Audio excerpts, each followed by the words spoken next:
네, 이번 순서는 자살 예방 토크 콘서트입니다. 토론은 기선환 한국자살예방협회장님께서 좌장을 맡아 직접 진행해 주시겠습니다. 네, 소개와 진행 부탁드립니다. 한국자살예방협회장을 맡고 있는 가톨릭 관동대학교 정신건강의학과 교수 기선환입니다. 반갑습니다.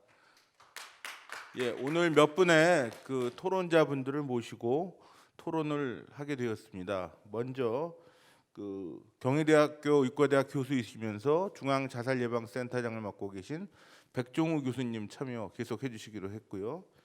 다음에 보건복지부 자살예방정책과 과장을 맡고 계시는 서일환 과장님께서 나와 주셨습니다. 안실련에서 저희 자살 예방에 관련해서 많은 일을 하시고 가천대학교 교수로 계신 양두석 교수님께서 참여해 주셨고요. 한국심리학회 회장을 맡고 계시는 장은진 교수님께서도 참석해 주셨습니다. 그리고 두 분의 그 덴마크 분들이 아직 그 준비하고 계십니다.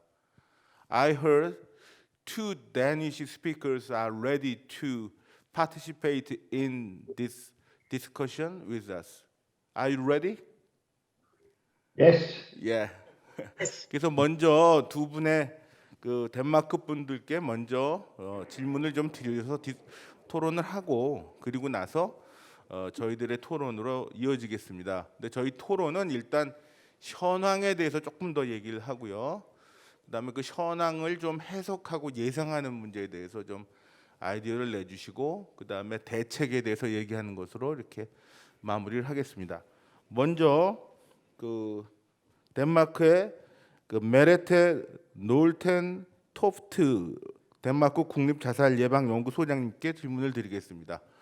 그 코로나19 팬데믹 이후에 뭐 여러 가지 문제들이 많지만 자살 예방을 위해서 그래도 가장 중요하다고 생각하시는 우선순위가 높은 프라이어리티가 높은 그러한 자살 예방 전략이 있다면 그래도 한두 가지 정도 좀 요약해서 말씀해 주시면 감사하겠습니다. Thank you for inviting. 네, 감사합니다. My name is 제 Merete 이름은 Nordentoft. I'm professor in 메리테 psychiatry 노덴 and I've worked with 토프트이고 suicide 임상 prevention 정신의학과 in Denmark for many 교수입니다. years. 수년간 덴마크에서 정신건강센터 교수로 일을 해왔고 우선순위라고 할 수 있는 것은 가장 중요한 것은 효율적인 도움을 사람들에게 주는 것이죠. 그래서 자살 충동을 느끼는 사람들한테 효율적인 도움을 주는 것입니다. 그래서 이것에 집중을 해야 한다고 생각하고 또 제 발표 도중에도 설명을 했었는데요. 이러한 우선순위를 정할 때 가장 중요한 것은 이 자살 과정에 있는 사람들, 그리고 이러한 자살 충동을 느끼는 사람들 또는 자살을 계획하고 있는 사람들, 이런 사람들을 그 보건 당국에서 관리할 수 있어야 합니다. 보살필 수 있어야 합니다. 그래서 응급실로 무조건 데리고 가가지고 뭐 상태가 괜찮네요 하고 그냥 돌려보내는 것이 아니라 그러한 충동을 더 이상 느끼지 않도록 지속적인 보살핌이 아무래도 필요하다는 것이죠. 덴마크가 그 자살 시도자에 대한 전략은 아주 탁월하게 갖고 계신 것 같습니다.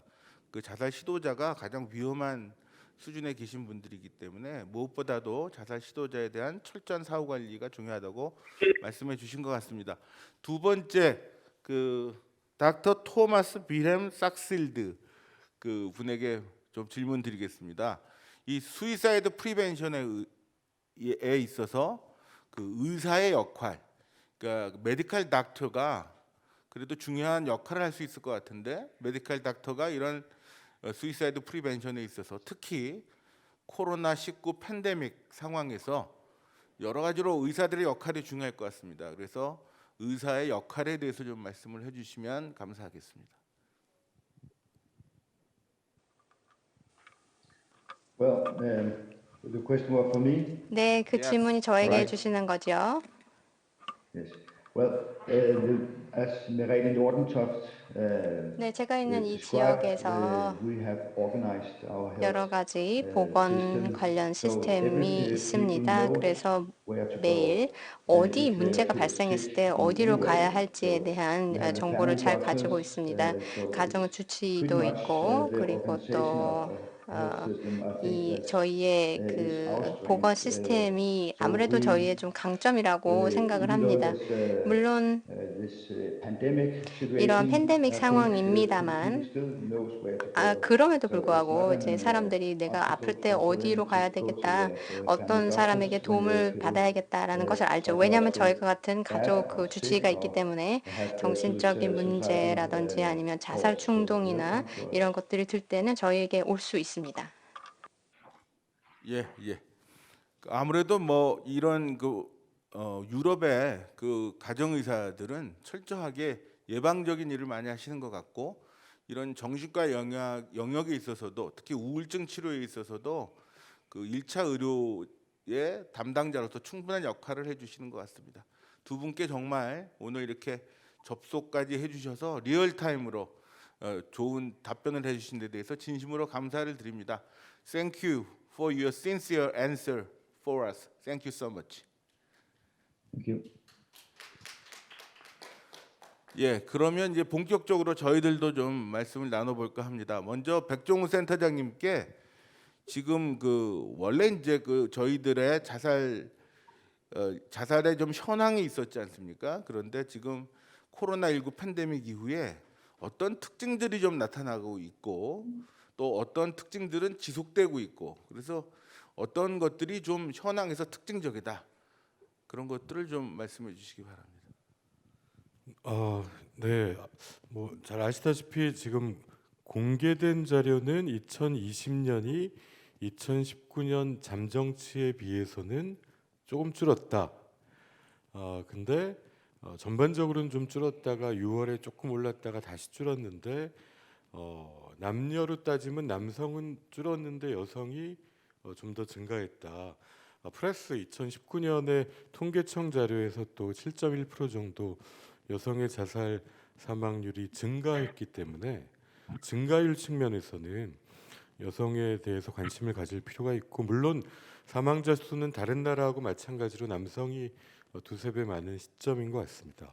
거기에 대해서 뭐 유엔의 폴리시에서도 이 코로나 시기가 여성에게 조금 더 위협적일 수 있다라는 거에 이제 서비스 직업 같은 거, 그다음에 양육 부담의 증가라는 측면, 또 어떤 의료나 복지 서비스의 접근성이 여성이 더 어려울 수도 있고 사회적 지지가 감소하는 게 영향을 줄 수 있다. 뭐 이렇게 설명을 해서 좀 더 관심이 필요하다고 얘기하는 것 같습니다.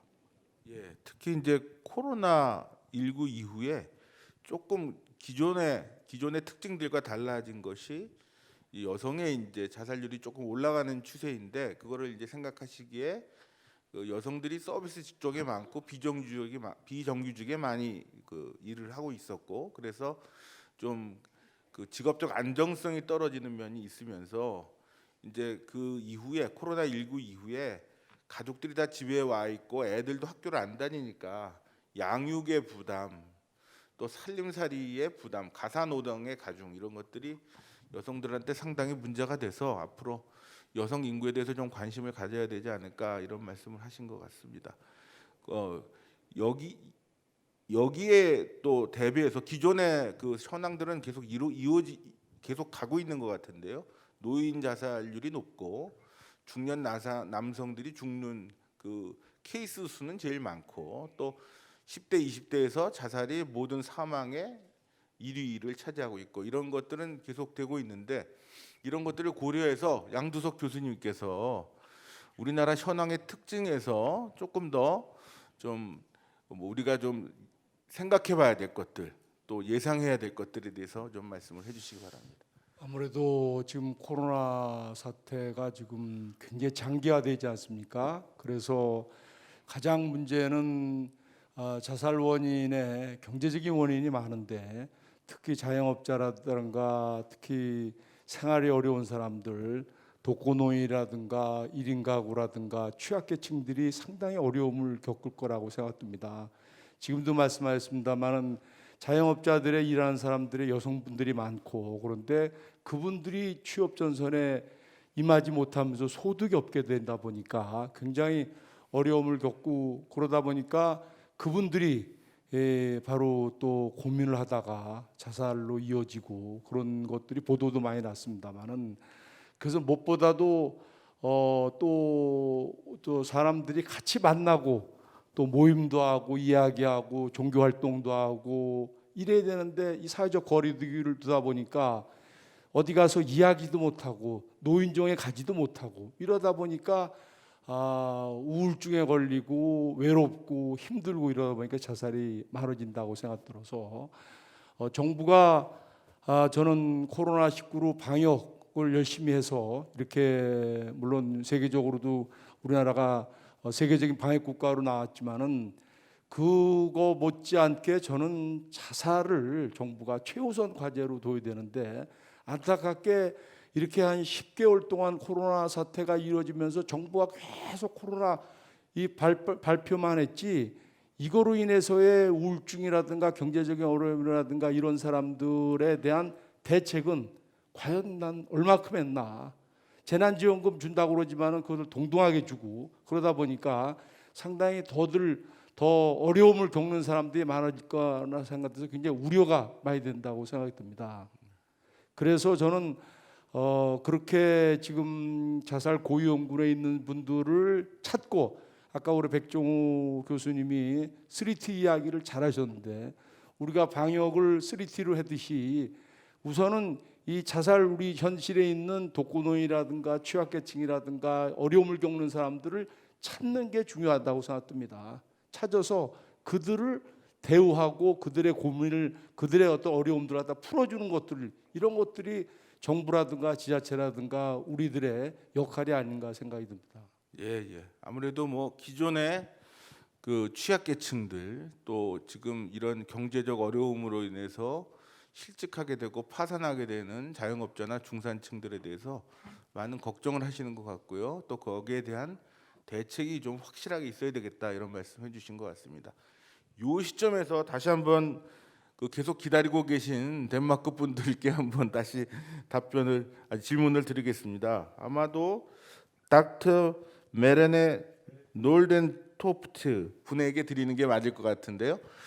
Would you please explain any specific trend on suicidal rate considering Corona-19 pandemic? For example, sudden high rate of suicidal rate in a specific age population, for example, or something. Could you repeat the question? Yeah. Would you please explain any kind of specific trend or specific change on suicide rate in Danish population or European population? Okay. 인구 중에서 보이는 이런 특정 경향을 말씀해 주시면 감사하겠습니다. 저는 이제 덴마크 경험을 비춰 말씀드리면 아직 그것에 대한 답은 가지고 있지 않습니다. 이 팬데믹 이후의 특정 상황에 대한 자료는 가지고 있지 않고요. 유럽 국가들 간에 서로 상반되는 결과를 가지고 있습니다. 이 시기 동안 덴마크가 무엇을 했냐면 여전히 이제 도움을 줘야 한다는 것이었습니다. 그래서 사람들은 정신질환이 가지고 있다면 정신병원의 어떤 응급실을 계속해서 이용할 수 있도록 한다거나 아니면 정신과 그 지역 의사들의 서비스를 받을 수 있도록 한다거나 이러한 서비스를 지속적으로 했습니다. 그리고 저희가 좀 우려했던 부분은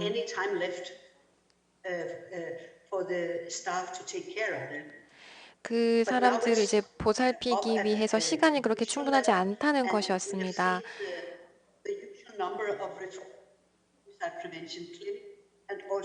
그런데 이러한 그 정신의학 클리닉이라던가 아까 말씀드렸던 NGO 그 라이프라인의 이런 그 전화 상담 서비스 이런 것들이 굉장히 효과적이었습니다. 확실한 그런 변화를 감지하지는 못하는 것 같고 컨트로버시가 많이 있다고 말씀하셨는데 아무래도 정신 건강 취약계층들이 많이 걱정하시는 것 같습니다.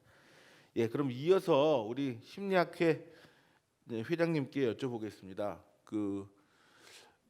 이런 자살 예방 이런 것들이 너무 좀 정신의학적 혹은 질병과 연관돼서 혹은 또 다른 면에서는 거시적인 사회 문제, 그러니까 재정 문제 이런 걸로만 연관돼서 좀 많이들 설명을 하는 것 같은데요.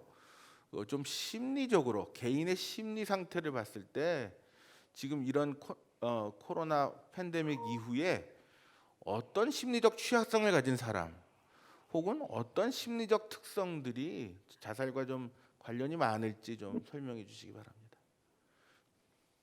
네, 한국심리학회장 장은진입니다. 또 이렇게 토론을 맡게 되어서 굉장히 의미 있게 생각을 합니다. 좀 전에 이제 우리 자장분도 말씀하셨지만 지금 제가 볼 때 저희 이제 한국 사회에서 가장 큰 문제점 중에 하나는 2013년 OECD에서 정신건강 정책 권고안을 했을 때 전 국민의 정신건강 증진 필요성을 이야기를 했습니다. 그래서 그거는 시비어한 어떤 멘탈 프로블럼을 갖고 있는 사람뿐만 아니라 마일드 투 모더레이트한 일반 국민의 심리 지원을 이야기를 했었고요. 그래서 영국의 이제 IAPT 모델, Improving Access to Psychological Therapy 모델을 이야기했습니다. 그래서 방금 이제 기 교수님 말씀하신 것처럼 물론 누구나 살면서 저희가 한 번쯤 삶에 있어서 어떤 힘든 경험을 하게 됩니다. 그럴 때 정말 그게 병으로 가는 것도 물론 해서 그 부분에 대해서는 굉장히 의료적인 서비스를 하거나 그 부분이 중요하지만 누구나 한 번쯤 경험할 수 있는 상황. 특히 이제 그럴 때 저희가 심리적 탄력성 개념을 이야기합니다. 그래서 얼마나 사이콜로지컬 레질리언스를 잘 가지고 있는가라는 부분이 중요하고요. 자, 우리가 우연히 살다가 부부가 싸움을 할 수도 있고 특히 지금 코로나 상황은 또 오히려 예상치 못했다는 게 굉장히 또 불확실에 대한 불안감을 증폭시킬 수 있는데 그래서 아까 그 말씀에 대해서 답변을 드리자면 그러니까 심리적 탄력성이 사이콜로지컬 레질리언스가 부족한 분들 그리고 또 하나는 삶에 있어서 어떤 트라우마 경험을 한 번쯤 경험했던 사람들이나 그래서 이전에 어떤 트라우마 히스토리를 갖고 있는 분들 이런 분들이 아무래도 좀 심리적으로 취약한 사람이라고 생각을 합니다. 그래서 저는 조금 이제 안타까운 게 저희 나라에서는 워낙 코로나 방역처럼 정말 전 세계적으로 유명한 의료 시스템, 의료 서비스도 잘 갖추어 있고 또 복지 서비스도 거의 세계적으로 저희가 잘 갖추어져 있습니다. 하지만 OECD 권고안에서 말한 것처럼 아직도 전 국민의 정신 건강을 위한 어떤 심리 서비스, 어떤 기반 체제라든지 인력의 전문성 부분이 아직 확보되지 않았다는 건 조금 유감이고요. 그래서 이제 저희가 정신 건강에서는 더더욱 다학제적 접근이 필요하기 때문에 또 저희도 그 역할을 하려고 그렇게 생각합니다. 감사합니다. 예. 아무래도 회복 탄력성이 좀 부족한 분이나 과거에 마음의 상처가 컸던 분들이 이런 상황에서 심리적으로 더 어려울 것이라는 말씀을 해주셨고 질병으로 진단하지 그럴 수준이 아닌 상태에서의 어떤 마음의 어려움을 좀 편안하게 터놓고 얘기할 수 있는 그런 상담 시스템 같은 것들이 우리나라에도 있으면 좋겠다 그런 얘기를 해주신 것 같습니다. 근데 결국 그것은 이제 돈 문제일 텐데요. 근데 지금 건강보험이라는 것이 의료 행위에 대해서 수가가 주로 되는 걸로 돼 있어서 그게 새로운 수가 어떤 지불 체계에 대해서 고민을 하지 않으시고 그냥 확산하시긴 굉장히 어려울 것 같고 그런 서브 클리니컬 그러니까 진단까지는 되지 않지만 마음의 어려움을 가진 분들 쉽게 말하면 고민 갈등 있는 분들에 대해서 조금 더 편안하게 상담할 수 있는 그런 시스템이 있어야 되는 것은 좀 필요한 부분도 있다고 생각이 됩니다. 예. 이런 여러 가지 말씀을 지금 나눴는데요. 과장님께서 이제 앞으로 어떤 계층에 대해서 조금 더 관심을 두고 계신지 정책적으로 봤을 때 어떤 계층에 대해서 어떤 집단에 대해서 조금 더 관심을 두고 계신지 말씀해 주시고 대책은 그 다음에 또 한 바퀴 돌면서 얘기를 하도록 하겠습니다. 예. 예, 지금까지 말씀 주신 것 잘 들었는데요. 어디 특정 계층이라고 말씀을 주신 게 그 의미일지는 모르겠지만 제가 지금까지 말씀 주신 것들을 종합하고 제가 지금 여태까지 생각해 왔던 거 이런 걸 조금 정리해서 말씀을 드리면 그러니까 기왕에도 지금 자살이 지난해에도 그렇고 조금 일정 부분 증가한 부분이 있어서 자살 예방 대책을 강화해야 된다라는 거는 뭐 일단 정부에서도 같이 생각을 하고 있습니다. 근데 지금 코로나까지 겹치면서 아까 백종우 교수님이 발표 때 말씀해 주신 것처럼 그 자살의 3대 원인, 그러니까 정신적인 문제, 경제 문제, 그리고 신체 질환 문제, 이 세 가지가 앞으로 더 악화될 것은 거의 거의들 다 대부분 동의를 하실 걸로 생각이 되는데요. 그러다 보면 이런 자살의 근본적인 문제들이 악화되면서 국민들의 우울이나 스트레스가 더 증가하고, 그러다 보면 그분들이 그러니까 고위험군으로 넘어가는 케이스들도 더 증가할 것으로 생각을 합니다. 그렇기 때문에 이 단계마다의 개입 전략들이 필요하다고 생각이 드는데, 근본적인 문제에 대해서는 아마도 그 사회 전반적인 경제적인 문제, 경제적인 정책, 사회 전반적인 정책, 아까 건강보험도 말씀을 주셨지만 건강보험도 그렇고 고용보험이나 아니면은 이 사회 부조 측면에서의 그런 여러 정책들이 다 거기에 해당된다라고 생각이 됩니다. 또 지금 저희 복지부에서 새롭게 정신건강 정책관도 생겼지만 지금 정신건강 5개년 계획도 수립하고 있거든요. 그래서 이제 그런 분들의 국민 여러분들의 우울을 어떻게 정신건강을 관리할 것인가에 대한 개입도 지금 준비를 하고 있고요. 근데 지금 사실은 제가 지금 말씀드리고 싶은 거는 이게 실무적인 얘기지만 제가 담당하는 부분이라서 말씀을 조금 또 강조를 하고 싶은 게, 고위험군으로 넘어오신 분들에 대한 관리를 좀 말씀을 드리고 싶습니다. 지금 그간의 연구 결과를 보면 그 자살을 한번 시도하셨던 분들, 그분들은 다시 또 시도하실 위험성이 일반인들의 20-30배가 된다고 합니다. 또 그 가족 중에 그 자살로 사망하신 분이 있는 유족분들은 그 일반인에 비해서 한 8-9배 정도의 자살 시도 위험성이 있다라고 하기 때문에 그 고위험군들, 그 두 그룹들이 포함된 고위험군들 관리만 하더라도 적어도 그 몇 명의 생명은 더 구할 수 있지 않을까라는 생각에 저희가 집중을 지금 하고 있는 건 고위험군에 대한 체계를 좀 더 관리 체계를 좀 더 강화해야겠다라는 생각은 갖고 있습니다. 예. 특히 지금 과장님 말씀하신 것처럼 시도자나 유족들의 경우에는 너무나도 확실하기 때문에 이 덴마크에서는 아주 그분들만 관리하는 클리닉을 따로 만들어서 아주 적극적인 사후 관리를 한다고 하시지 않습니까? 그래서 덴마크의 그 사례를 많이 참고하셔서 그런 유족들이나 시도자에 대해서는 조금 더 철저한 사후 관리를 해주시는 것이 필요하겠습니다. 자, 이제 대책에 대해서 좀 말씀을 하려고 하는데요. K 방역이 성공한 것처럼 K 수이사이달 프리벤션도 좀 성공을 해야 될 것 같습니다. 그러려면 저희들이 좀 모든 데이터를 잘 취합해서 좀 문제가 있는 분들을 좀 선제적으로 발견하되 그분들의 인권이나 자존심을 건드리지 않는 범위 내에서 그래도 좀 어떤 그 좀 개인 맞춤형의 그런 어떤 수이사이드 프리벤션을 좀 개발해서 좀 해볼 필요가 있다.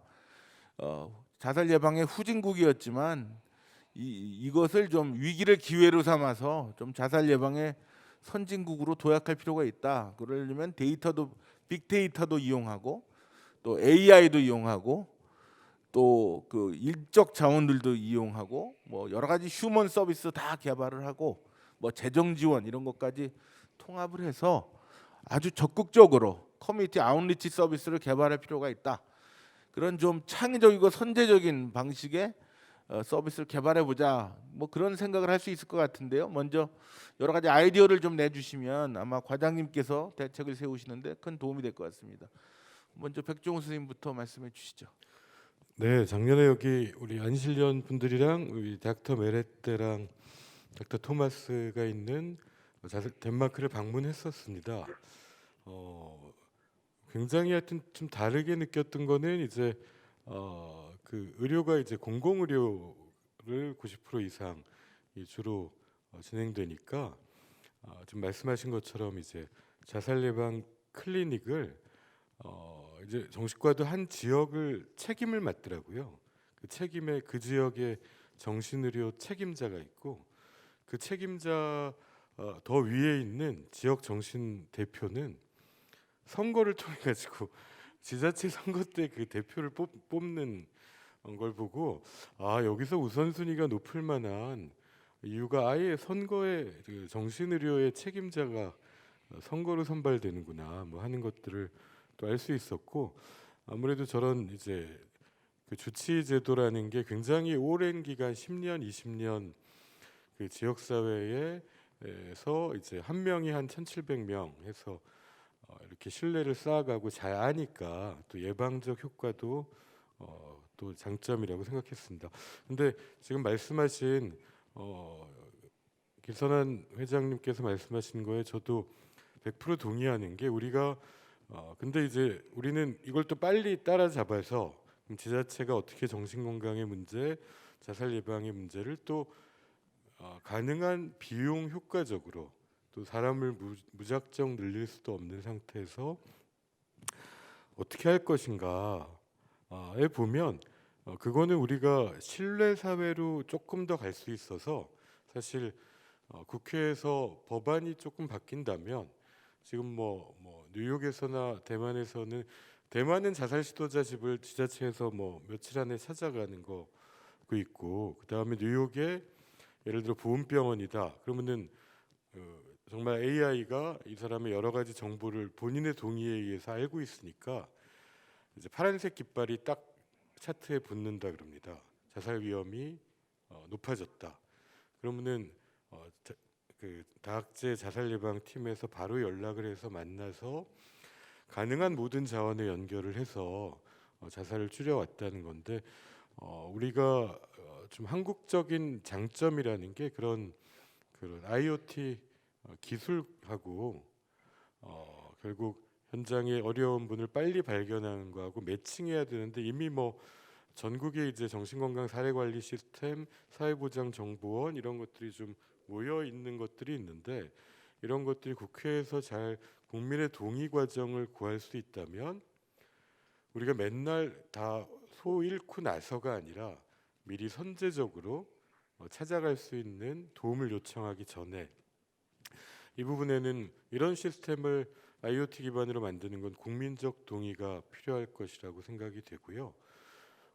그게 동의가 되고 나서는 뭐 많은 앞에 나라들이 하는 게 의료와 사회복지 간에도 또 기록이나 이런 정보를 공유해서 책임하에 꾸준히 이제 지원할 수 있는 기반을 만드는 것들이 아마 한국적이면서 문제를 좀 빨리 해결할 수 있는 체계가 될 것 같고 그때 꼭 이 일을 하는 뭐 정신건강복지센터나 자살예방센터에 이제 고용 안정성이 취약해가지고 오래 하기가 참 힘든 상황이라 그런 부분이 같이 해결되어 나가면 저희가 짧은 시간에 또 따라잡을 수 있지 않나 생각합니다.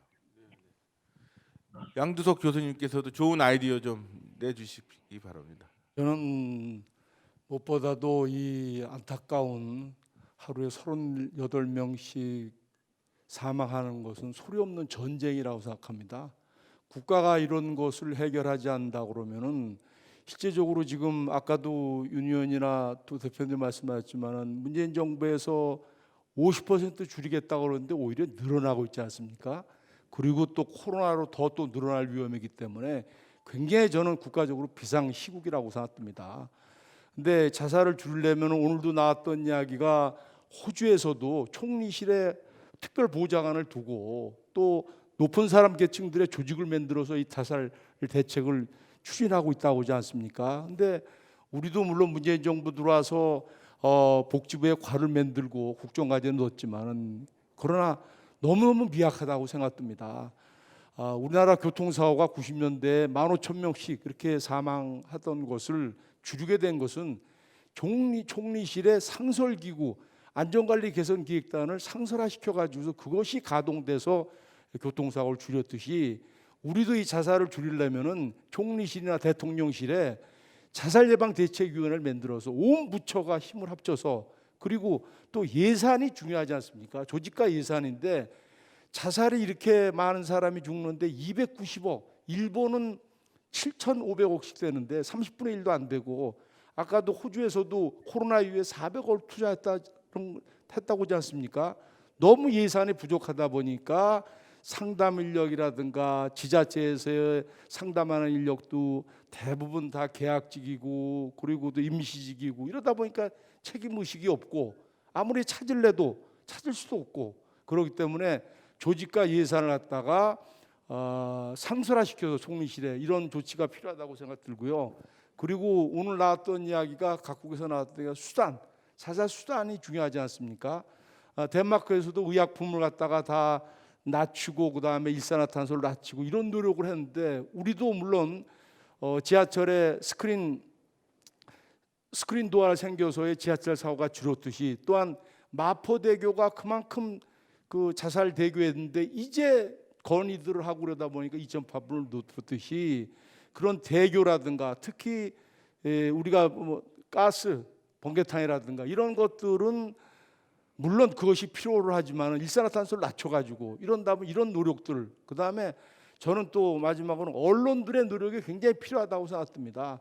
여태껏 우리 언론들이 자살 보도에 대해서만 열심히 했다고 생각합니다. 그러다 보니까 자살 젊은 청소년들 같은 경우 자살자만 들어도 충동을 일으키기 때문에 자살에 대한 보도보다도 자살 예방적인, 그리고 희망적인 긍정적인 보도, 이런 것들이 돼야 되는데, 너무 어떤 그 상업성 그런 위주로 인터넷상에 이런 보도들 때문에 자살이 늘어나고 있기 때문에 정부라든가 지자체라든가 그다음 민간단체라든가 종교단체, 특히 언론, 이런 모두가 이것이 우리의 큰 사업이라고 생각해서 합쳐서 노력을 해야 되지만이 자살을 줄일 수 있다고 생각됩니다. 예, 아주 뭐 절절한 얘기 잘 들었습니다. 정부의 정책 위반자들이나 혹은 국회나 혹은 지자체나 언론까지도 모두 자살 예방이야말로 정말 중요한 국가적 과제라고 생각하고 열심히 좀 이 분야에 힘을 모아야 된다고 말씀해 주셨고, 예, 그리고 또 특히 예산이 중요하기 때문에 그런 문제에서도 좀 신경을 써야 될 것 같습니다.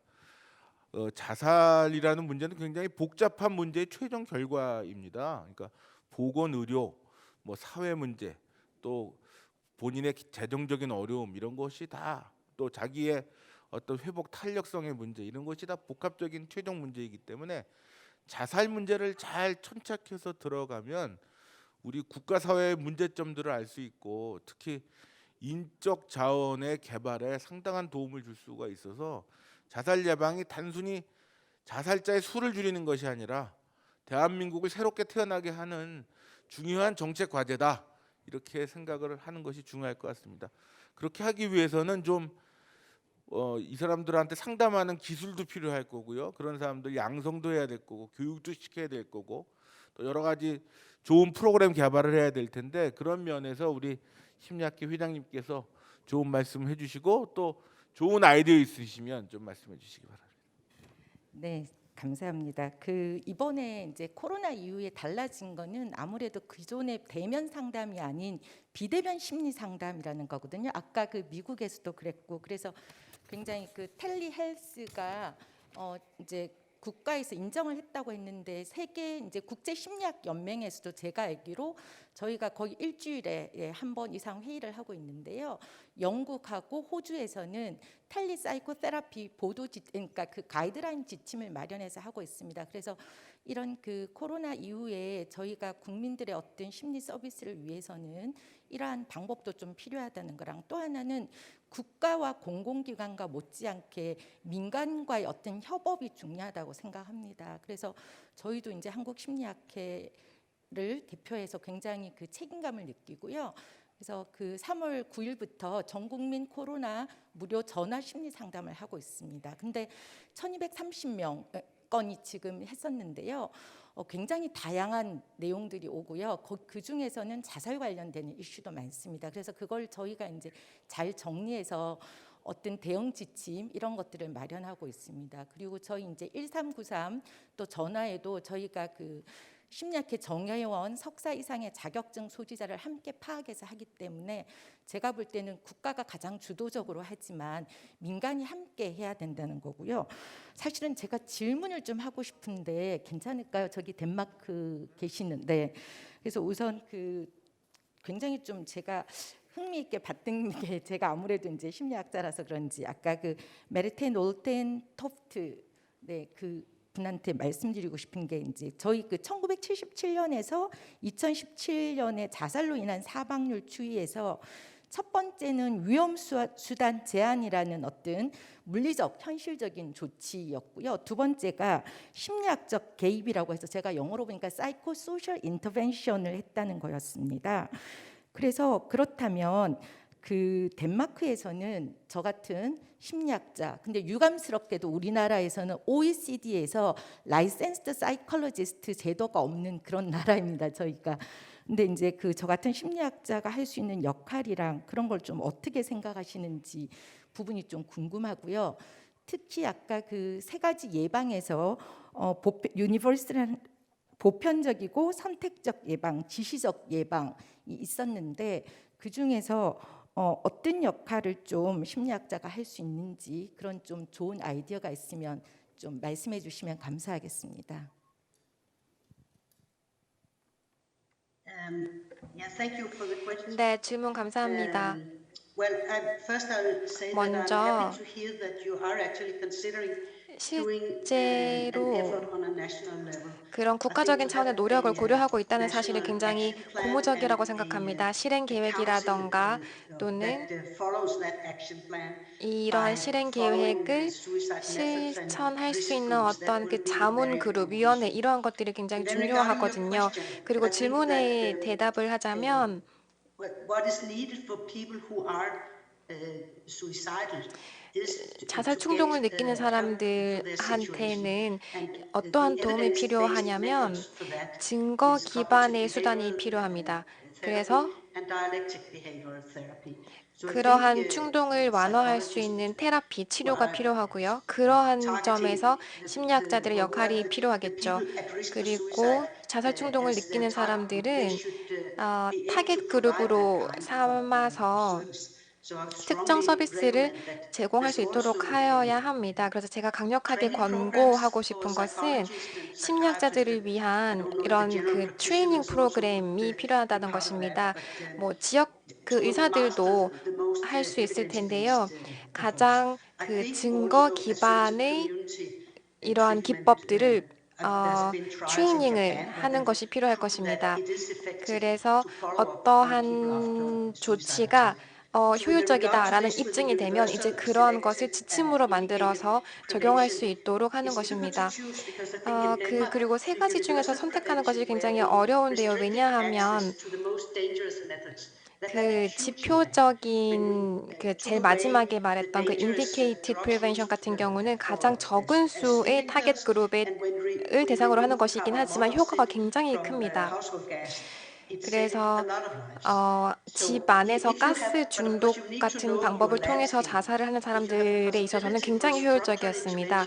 그래서 이러한 개입을 한국 상황에 맞추어서 구조를 설계를 한 다음에 가장 높은 위험군을 대상으로 이행을 해야 할 것입니다.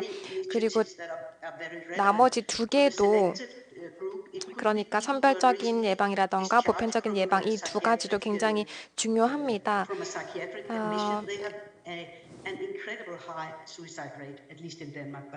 덴마크에서는 이 두 가지도 가장 높은 고위험군만큼은 아니지만 그래도 굉장히 많은 수의 자살을 예방을 하는데 효율적으로 이용이 되고 있거든요.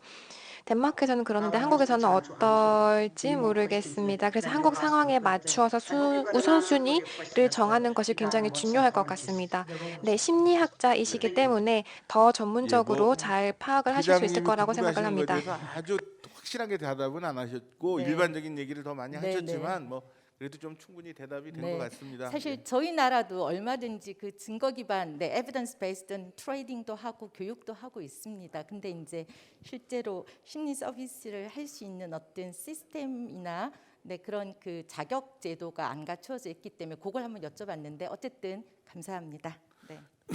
예, 죄송합니다. 네.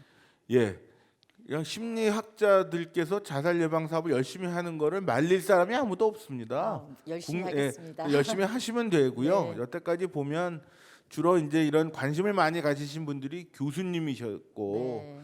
그 교수님은 아무래도 이제 학교 일을 더 많이 하시게 되니까요. 네. 그리고 또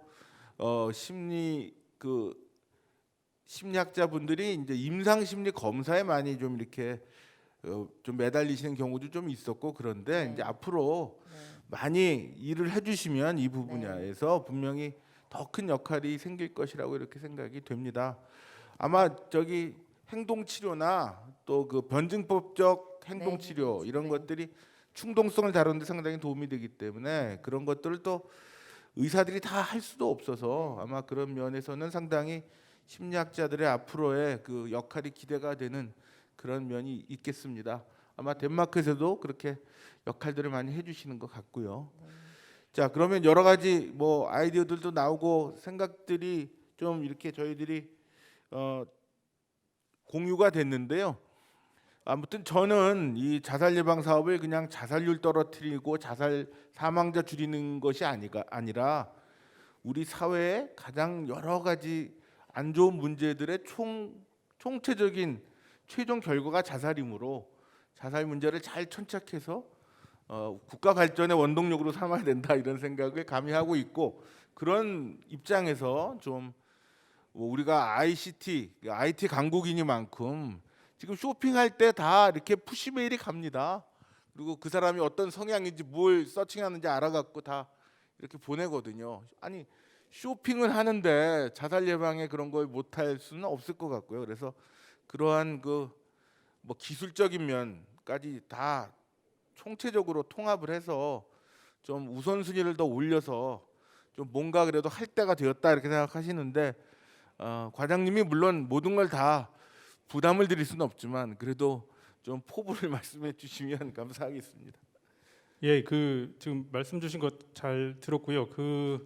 지금 기선한 협회장님하고 백종우 교수님께서 말씀 주셨던 부분은 사실은 지금도 기술적으로는 다 구현이 돼 있습니다. 그러니까 취약계층의 분들의 경우 대부분 복지 서비스나 보건 서비스들을 신청하고 이제 그 서비스를 받고 계신 이력들이 있기 때문에 그분들에 대한 정보들은 저희가 그 시스템으로는 갖고는 있는데 이거는 사실은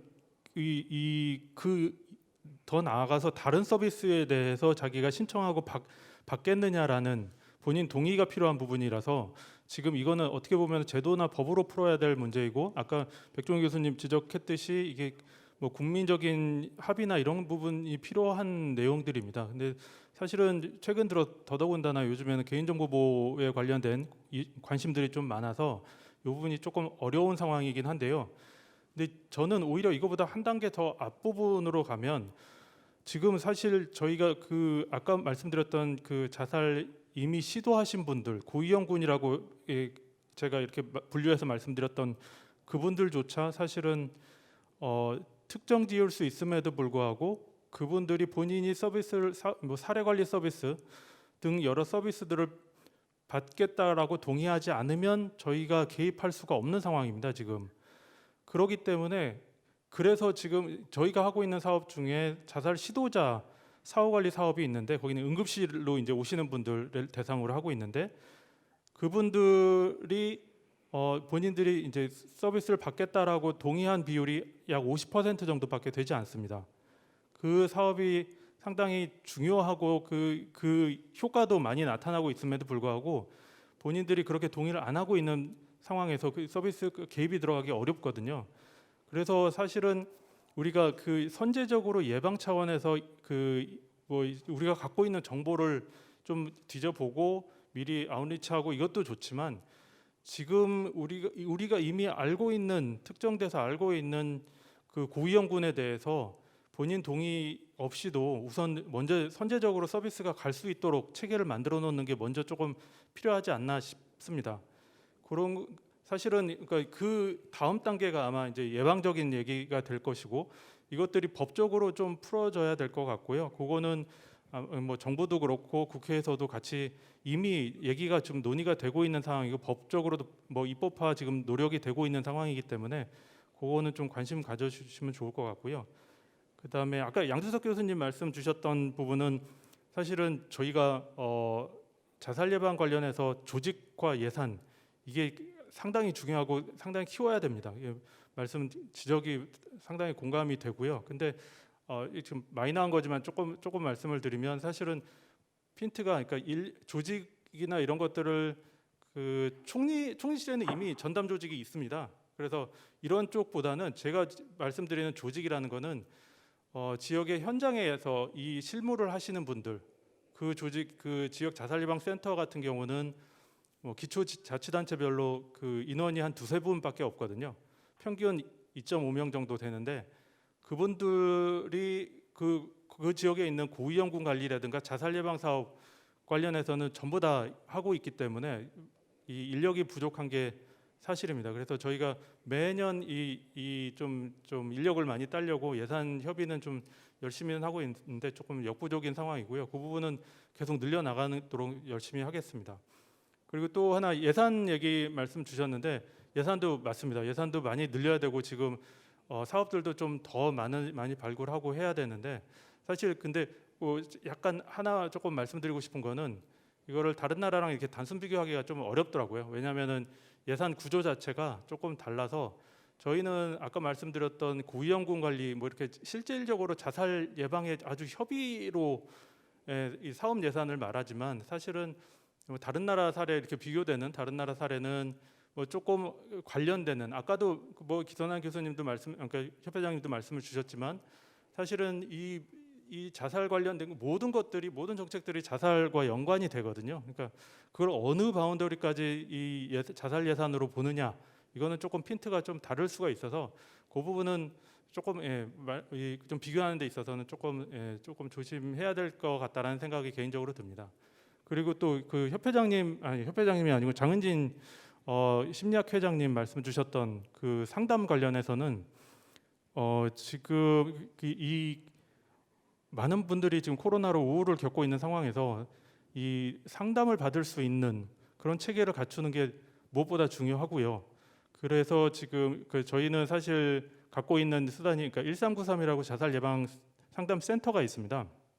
근데 그간에는 자살 예방 상담이 결국은 보건복지 서비스와 연관되는 이 상담 내용들이 많았거든요. 얘기를 하다 보면 사실은 이 자살도 중요하지만 그 이전에 내가 이렇게 경제적으로 어렵고 이런 지원을 받았으면 좋겠고 결국은 상담을 하다 보면 이제 거슬러 올라가서 다른 서비스들 어떤 것들을 받을 수 있는지 이런 내용들로 거슬러 올라가다 보니 이거를 그냥 따로 떼서 1393 그 자살 상담 심리 상담 이런 쪽으로만 포커스를 맞추기는 어려워서 저희가 기존에 갖고 있는 보건복지 상담 센터 안에다가 1393을 넣어놨습니다. 그래야 이제 자연스럽게 다른 서비스와도 상담이 연계되고 그렇게 체계를 갖춰놨는데 그러다 보니까 이 늘어나는 콜량을 지금 감당하기가 어려운 상황이 돼버렸습니다. 특히 올해 코로나 때문에 점점 이게 증가가 돼서 8월 기준으로 한 달에 17,000건의 콜 인입이 있었거든요.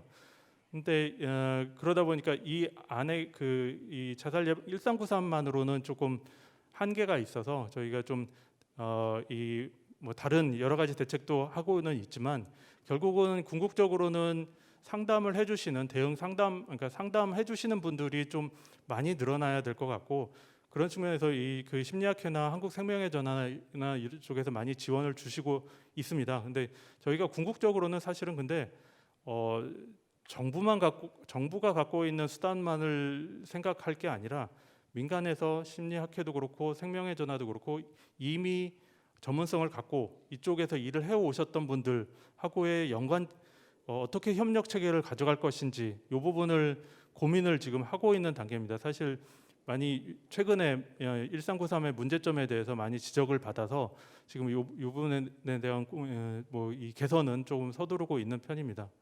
예, 거기까지 말씀을 드리겠습니다. 네, 간단하게 이제 시간이 별로 없습니다. 네. 그래서 갑자기 좀 떠오른 생각이요. 그 건강보험하고 관계없이 이제 제가 보니까 지역사회에서 바우처 제도도 있거든요. 근데 문제는 거기도 보면 그 서비스가 있습니다. 자살 예방 심리 서비스. 근데 그걸 제공하는 인력이 제대로 검증되지 않은 인력이 하기 때문에 우리나라 예산 부분에서, 그리고 사실 코로나 때문에 취약한 계층이 그런 바우처 같은 서비스를 얼마든지 사용할 수 있음에도 불구하고 잘 못하기 때문에 사실은 제가 볼 때 그런 그 지역사회 시스템을 조금 더 있는 거를 다시 재정비할 필요는 있는 것 같고요. 그리고 이제 그 아까 영국의 IAPT라고 했는데 제가 볼 때 아까 그 자살 예방 전문가 인력을 고용하는 것도 중요하지만 기존에 이미 심리 전문가라든지 또 뭐 정신과 의사 선생님들이 있으시니까 그렇게 연계해서 하는 시스템을 이제 그 사람이 갖고 있는 증상의 시비리티에 따라 맞게 하는 것도 지금 있는 인프라를 또 잘 활용할 수 있지 않을까 생각합니다. 하지만 이제 아직 저희가 부족한 게 아까 그 과장님도 말씀하신 것처럼 너무 복지 서비스 굉장히 중요해요. 근데 지금 조금 비어 있는 게 심리 서비스여서 저희도 그 부분에 대해서만 조금 함께 협업을 해서 동참하도록 하겠습니다. 예, 좋은 각오, 예, 존중하고 또 많이 발전하시기를 기원하겠습니다. 저기 덴마크에서 계속 참여하고 계신데요. 닥터 토마스 분한테 한번 다시 질문을 드리겠습니다. 그 자살 예방에 있어서 그 1차 의료기관에서 종사하는 의사 선생님들, 그러니까 프라이머리 헬스케어 피지션이 어떻게 보면 자살 예방에서 맨 처음에 환자의 위험을 감지할 수 있는 중요한 역할을 할 수 있을 것이라고 생각이 됩니다. 그런 견지에서 본인의 임상 경험을 좀 고려해서 봤을 때 어떠한 사인이 어떤 초기의 사인이 환자들의 자살에 있어서 가장 중요하다고 생각하시는지, 본인의 개인적인 경험을 쭉 보셨을 때 어떤 초창기의 환자의 어떤 그런 사인들이 자살 예방에 있어서 하나의 큐가 될지 혹시 경험이 있으시면 좀 말씀을 부탁드리겠습니다. Thank you. Yes, 네, listen 감사합니다. to your discussion. 네, I 지금 find 토론 it 잘 very 듣고 있었는데요. interesting 아주 흥미로운 to 토론인 learn 것 about 같습니다. your 여러분들의 problems 문제에 대해서 잘 알 수 with 있는 그런 기회가 되었고, suicidal 그리고 또 attempts 한국의 또 자살 but 시도에 here 대해서 I 잘 allocate again 알 the 수가 professor 있었습니다. that visits us here in Denmark. 그리고 또 덴마크에서 As it said, we take care of 저희가 almost everything here in 거의 이제 general practice. GP로서 Also 거의 the 모든 분들을 people 다 with 담당을 milder 하고 있습니다. depression, 그러니까 schizophrenia, 경미한 뭐 also 우울증이라든지 the 아니면 severe 말씀드린 depression. And of 것처럼 뭐 course we have a good 정신분열이라든지 relation 이런 with 부분들도 Merete 다 Nordentoft at the 담당을 하고 hospital, so 있습니다. we know where to find her. So all our organization here 그래서 여기 in 덴마크의 Denmark 경우는 has been for as you said 2 decades. It's 말씀드린 것처럼 actually 200년 very 동안 이제 simple, GP가 가족의가 활동을 하고 it's so 있거든요. important that the access to 저희가 help 정말 is 중요한 very 역할을 하고 있습니다. easy 기초적인 to get. And actually 이 our 의학에 대한 system here in 접근을 Denmark 할 수 있는 것이기 때문에 actually 저희의 very cheap. 역할이 So if 중요하고 you 또 feel tempted, you can come 의료도 and see 비용도 굉장히 costs 저렴합니다. to build this 그래서 system. Actually, a consultation here in 여기에서는 GP 이제 그 is about a tenth 가족의하고 of the cost of a specialist at the 면담을 hospital 하려면은 or 병원에 specialist 가는 clinic. 것보다 그러니까 So that's 10%밖에 just 들지 않거든요. 그렇기 take 때문에 it to your 이분들이 이제 실제 오셔서 아주 As 편하게 you 면담을 asked 받을 me, 수 it's 있다는 거, about 그리고 또 비용이 저렴하다는 we 걸 have 기억해 주셨으면 people 좋겠고, call us 그리고 저희한테 every day. We 전화를 don't 하시는 know 분도 what we 있어요. can see. We see about 30 patients every day. 한 So about 30분 20% 정도 is psychological or 그러니까 psychiatric 아까 problems, 말씀드린 것처럼 한 depression. 20% 정도는 And, we 경미한 have 그런 screening 우울증을 systems, 가지고 있거든요. we 그리고 also 또 스트림 provide, 시스템을 이용해서 like psycho-education. 저희가 We 교육을 have 제공하고 special 있습니다. courses we 그래서 can go to, so we can 어떤 뭐 upgrade 코스를 our education, 들으면서 또 all the 전문적인 way, as 면담, long as 상담 work. 그런 능력을 키울 수 있는 그런 교육 프로그램도 있습니다. Maybe missed your question, but I think 아까 지금 the 질문에 main 대한 그 말씀을 제대로 issue 못 is 드린 that 것 같은데 we are the filter for the specialists. So the people 저희가 that feel sick comes to the 일단 family 아프신 doctors, 분들은 일단 and 모두 we have 가족의한테 all the tools 오십니다. 그래서 find the sick 저희가 people 가지고 and 있는 who we want 모든 to admit to 도구를 the 이용을 해서 hospital. We can get help 도움을 드리고 immediately. 있고 또 심한 경우는 병원으로 저희가 모시기도 하죠. Our system is safe and it's simple. 그래서 저희의 시스템은 굉장히 안전하면서도 좀 심플하다고 생각을 하고요. My suggestion is keep it simple. 제가 드리고 싶은 말씀은 좀 간단하게 시스템을 운영하라는 예. 말씀을 드리고 싶습니다. 저는 좀 개인적인 경험을 조금 더 집중해서 여쭤봤는데 그거보다는 아마 1차 의료 의사로서의 역할이 얼마나 중요하고 아마 한 20% 정도가 정신 건강 관련된 일을 하시는 것 같고 또 전문의보다는 또 굉장히 좀 인건비가 싸고 그리고 또 스크리닝할 수 있는 여러 가지 툴을 다 갖고 계신가 봐요. 그래서 선별을 잘 해내시는 것 같이 보입니다. 그래서 아무래도 이런 그 공공의료가 발달한 곳에서 가정주치 1차 의료기관에서 일하는 분들이 일선에서 이런 우울증 환자들을 먼저 발견하고 치료해서 자살 예방에 큰 역할을 해주시는 것 같습니다. 예, 이제 슬슬 정리를 좀 하겠습니다. 그래서 마지막으로 꼭 하시고 싶은 말씀 한 2, 3분 내외로 정리하는 차원에서 말씀해 주시고 본 토론회를 마치도록 하겠습니다. 먼저 백종호 센터장님부터 한 2분 이내로 간단하게 본인이 하고 싶은 말씀 정리해 주십시오. 네, 결국 제일 뭐 이런 외국에서 인상 깊었던 게 뉴욕에서는 한 분이 자살로 돌아가시면은 시의원, 공무원, 검시관이 다 모여서 이걸 우리가 어떻게 막을 수 있었을까? 자살이 참 슬픈 일인데 거기에 머무르지 않고 우리 사회를 좀 더 살맛나게 만드는데